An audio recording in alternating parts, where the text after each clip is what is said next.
Hello fellow gamers, and welcome to another episode of The Gaming Frontier. My name's Jace. And I'm Chris. And for this week, our summary covers game releases for the first full week of April 2016. Alright then, let's jump straight into the action. On the 4th of April, we have Green Game Time Swapper, a time-bending puzzler brought to us by iFun4All, releasing on PC, PS Vita and iOS. If management games are looking like more your thing, then Honey Pot, the studio behind Honey Pop, are bringing their camgirl management game, Honey Cam Studio, to PC. Moving swiftly on to April the 5th now, we have another batch of releases here, so stick with me as we get through these. First up, we have 1979 Revolution, Black Friday, a strong story-driven game based off the 1979 Iranian Revolution, told in the style of a Telltale's game. Next up, Assassin's Creed Chronicles will be jumping its way onto PS Vita systems, as all three games in the series will come in a handy little collection. Turning up the pace a little bit now, we have Deadstar, a twin-stick space shooter developed by Amateur, blasting its way onto PC and PS4. And for all you adrenaline junkies, your dose of high-octane action will come in the shape of Dirt Rally, as it comes racing on to the next generation with a launch on the PS4 and Xbox One, alongside a physical release on the PC. Heading back over to the shooting side of things now, we have a procedurally generated bullet hell game, Enter the Gungeon, ducking and diving its way onto PC and PS4. And although PC gamers have had this next title for a few days now, people looking to get involved in some zany dodgeball action will have Stickballed, a dodgeball adventure that will be coming to PS4 with a later release on Xbox One. Final two releases coming up now, and they've been worth the wait, let me tell you. Quantum Break, the latest game from Max Payne and Alan Wake creators Remedy Entertainment, will be time warping its way onto Xbox One and Windows 10. And finally, hot on the heels of the Oculus Rift's release last week, HTC's very own Vive will be shipping internationally, and with over 100 launch titles lined up, it's shaping up to be quite the competitor. Kicking off the second half of the week, grab your friends as Kill to Collect, a cyberpunk co-op roguelike, will be looking to grab your attention when it hits PC on April 6th. The 7th of April will see Nitro Plus Blasters, Heroine's Infinite Duel, smashing its way over to the west, with the arcade port of the 2015 fighter landing on PS3 and PS4. Rounding off the week now, on the 8th of April, motocross fans on the PC, PS4 and Xbox One will finally be able to get their hands on MXGP2, the official motocross game. And finally, to get you ready for this year's Olympic Games in Brazil, Mario & Sonic Olympic Rio Games will be making its way onto the 3DS. And that concludes the summary of releases for this week.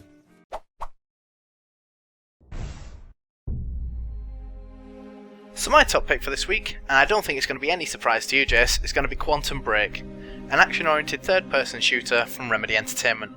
Now, these are the same guys behind the Max Payne and Alan Wake games, and I'm a pretty big fan. I loved and still do love both these franchises to this day, so it's no secret that I'm going to be looking forward to their next title.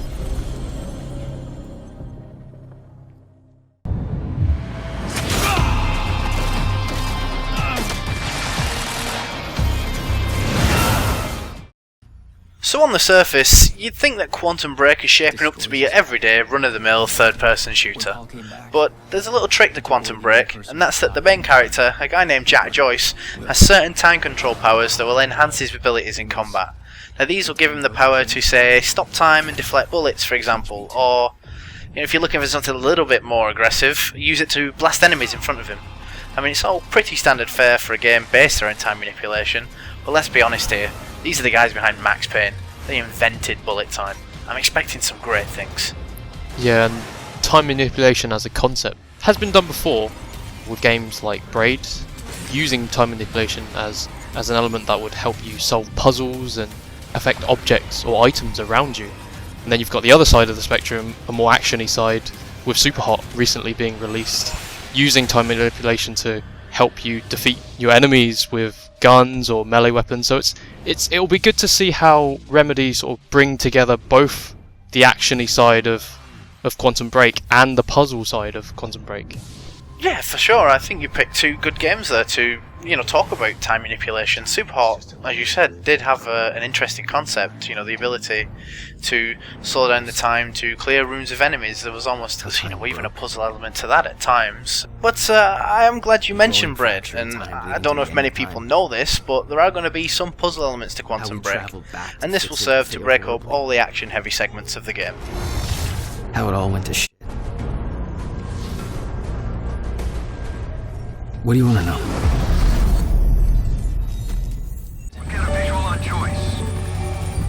Confirm target. Guns hot. So, I don't think it would be fair to talk about Quantum Break really without mentioning one of its more unique points. Now, it's not to say that what they're going to try and do here hasn't been attempted in the past by other games, but Quantum Break is going to be accompanied by a live action video section. Now, hold your cringes back, it might not be that bad. But from my understanding, this is going to consist of 4 episodes. They're going to be about 20-ish minutes long. But like I said before, the other games in the past have tried this. There was an MMO recently called Defiance, and it hasn't necessarily been a knockout hit. Yeah, but you've got to consider that the casting for the character Jack Joyce does involve the actor Shawn Ashmore, probably more known for his role in X-Men as the Iceman. So I don't know, maybe his experience in those films may benefit the episodes, and hopefully, it might enrich the sort of story aspect of the game. So we'll have to see how he does with that, really. I think for me, the only other game that I've played that sort of involved live action segments is probably going to be the old Command & Conquer games. Oh, yeah. I know you can't really compare them, but they were really low budget back then and quite cheesy, but it matched the style of the game. Yeah, definitely. I mean, they're not 20-minute segments by any stretch, but like you said, the Command & Conquer games did have a live-action segment to them. Hopefully, as you said as well, this Shawn Ashmore will be able to bring some good acting experience and expertise to this. But I mean, they're not going to be on TV, so that's a good thing, I guess, maybe, for some people. They'll be shipping with the game, so there's not going to be some weird, cringy weekly schedule you'll have to follow to keep up with the game. But the idea is that as you play a segment of the game, you will then finish that segment, you'll watch some of the live-action business, and then you'll carry on with the next portion of the game. And this is all, well, as you said, to build on the story and expand the universe. So the developers went out on record and said, the game is for the heroes and the show is for the villains. So it's looking like we're going to be needing to watch them anyway to get a bigger picture. No matter how cringy it's going to be, they are there if you want the full experience.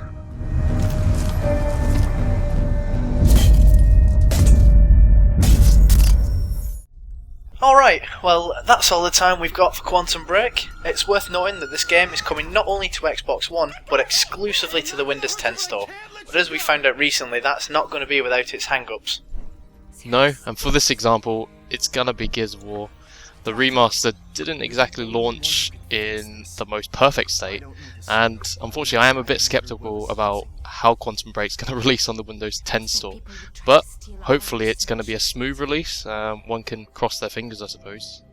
Yeah, for sure. I will be. Regardless, I think if everything launches well, which I think we're both hoping it will do, I'll definitely be looking to pick this up. Big fan. So you can also pick it up too if you're interested in Quantum Break. That'll be releasing on Xbox One and Windows 10 store on the 5th of April.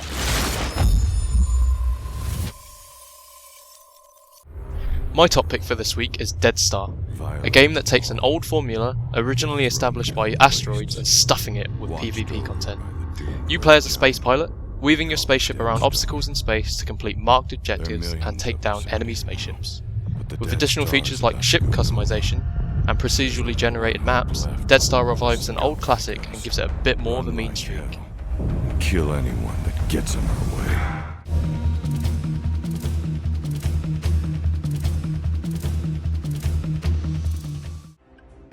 So the controls in Deadstar use your conventional dual thumbstick control scheme, with your right stick used to aim the ship and the left stick for movement. The gameplay itself, though, is mainly centered around player versus player dogfights in its 2 game modes. Escape Run, considered its primary game mode, where you assemble a crew of convicts, so in this case other players. You attempt to escape to the edges of the galaxy on board a massive capital ship, where you're imprisoned. To get there, you and your crew must defend your ship, this massive capital ship, as you traverse, and this is pretty interesting, live matches that are in progress. rare rewards go to teams in these live matches that take down your capital ship, so everyone's going to be out for your blood. But upon successful escape, you and your crew will reap pretty big rewards, so make sure you and your team are ready to go all out.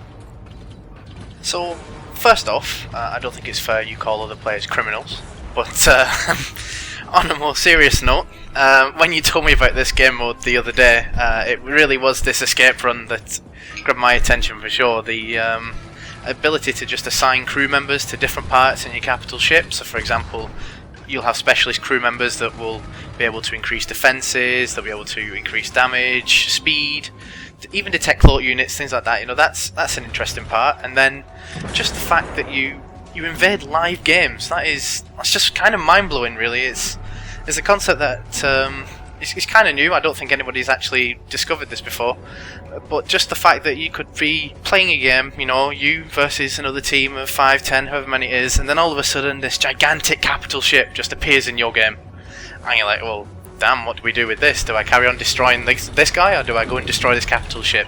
And from the looks of things, it's going to be worth going destroying that capital ship, so it's going to be interesting to see how that dynamic works out.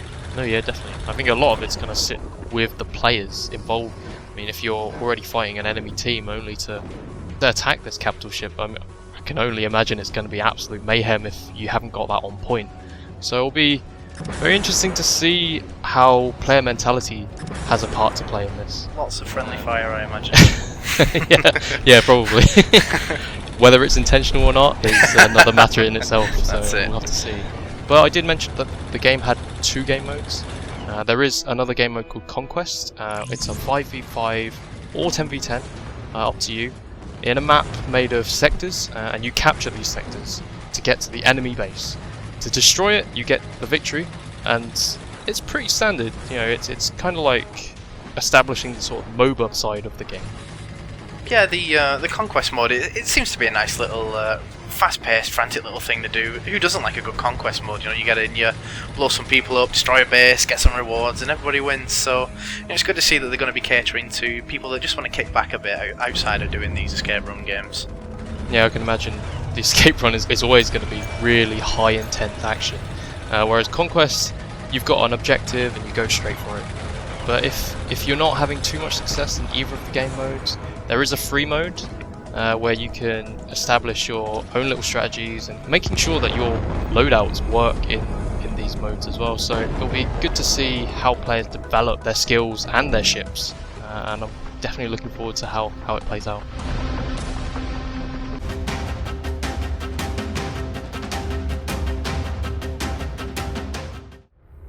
So, despite the game's gameplay being heavily influenced by your older classics like Asteroids and a more recent entry such as Geometry Wars, Deadstar does bring a lot more to the table, with ship customization, factions, and procedurally generated maps, making each game just as unique as the last. Oh yeah, it's looking like there's going to be a fair bit of content behind this with all the customization options and unlocks you've got, and then adding procedurally generated maps on top of that just means that, you know, the game's always going to have this fresh feeling to it. That, and older players who originally played Asteroids can sort of bring in the nostalgia, but also experience something completely new. Now with this type of game though, one centered around PvP, my one concern is really how long the community will be there once the game is released. I'd hate to open up the game one day only to find no matches and no players, but with the excitement that comes with the very unique concept of the escape run, I'm sure players will be playing this game for many, many years to come. And that's my top pick for this week. Deadstar will be coming to PC and PS4 on the 5th of April. Those who own a PS4 though, and also have a PS Plus subscription, are in luck, as Deadstar is one of the free monthly games in April to join the PS Plus catalog, so make sure you get your hands on that. Alright then folks, that's a wrap on the releases for this week, and as always, if there are any titles we've missed, we'll be covering them on our Facebook/TGFrontier, or giving a quick shout out on our Twitter @TGFrontier, so keep your eye on those. Now if you've noticed something we may have missed, let us know in the comments and we'll include it in the write-up on our blog. And if you like what we're doing, be sure to give us a like and a subscribe for future updates. And if you have any comments on how we can improve or the format of the show, please do leave us a message below and we'll be sure to get back to you. Thanks for watching, and we'll see you next time.